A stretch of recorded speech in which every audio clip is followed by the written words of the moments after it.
तो ये देखें, ये सारी ग्रीन चटनी भी हमने इसमें डाल दी है और इसका कलर और जायका बहुत ही ज़बरदस्त है। अब यहाँ पे मैंने 2 किस्म की हरी मिर्चें ले ली हैं, ये भी पतली वाली भी और लंबी वाली भी, और ये थोड़ी सी मोटी, ताकि मिर्चों की तेज़ी बैलेंस रहे, क्योंकि ये वाली मिर्चें ज़्यादा तेज़ होती हैं और ये कम तेज़ होती हैं।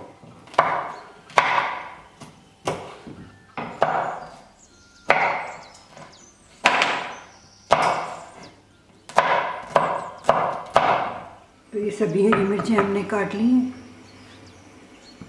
दोनों तरह की हरी मिर्चें। तो अब इसको आते हैं पकाने की तरफ। 2 टेबल स्पून के करीब ऑयल डालेंगे।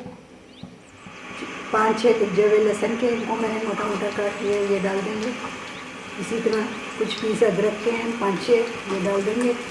और साथ ही डाल देंगे हरी मिर्चें हमने काट के रखी हुई हैं।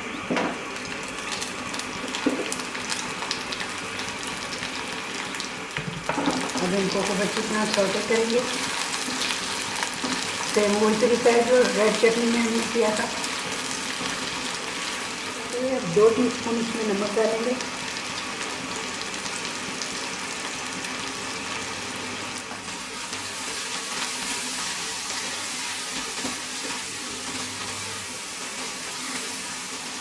तो बस थोड़ी देर भूनने के बाद इसमें हाफ गिलास पानी डाल देंगे, हाफ कप, और इसको मिक्स करके इसको भी 8-10 मिनट गलाने के लिए पकाएंगे। अब यहाँ इसको पकते हुए भी 8-1 मिनट हो चुके हैं। पानी तकरीबन इसका खुश्क हो चुका है। बस इसका पानी अच्छी तरह खुश्क हो चुका है। बस हम चूल्हे को ऑफ कर देते हैं और इसे ठंडा होने के लिए रख देते हैं। अब ये ठंडा हो चुकी हैं हरी मिर्चें, अब इसे हम पीस लेते हैं। अब यहाँ 1 टीस्पून हम इसमें सफ़ेद ज़ीरा डालेंगे और उसी तरह 1/4 कप सिरका मैंने लिया है, वाइट सिरका। अब जितनी ज़रूरत होगी इसमें उतना डालेंगे।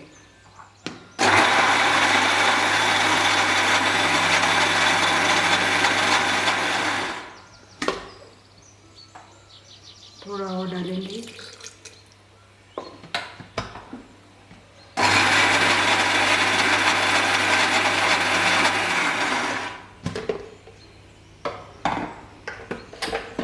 देखें कितने खूबसूरत कलर में और कितना फाइन पेस्ट ये भी बन गया है। कलर बिल्कुल परफेक्ट आया है। तो ये देखें, ये सारी ग्रीन चटनी भी हमने इसमें डाल दी है और इसका कलर और जायका बहुत ही ज़बरदस्त है। अब इसको भी एक एयर टाइट जार में हम रख देंगे।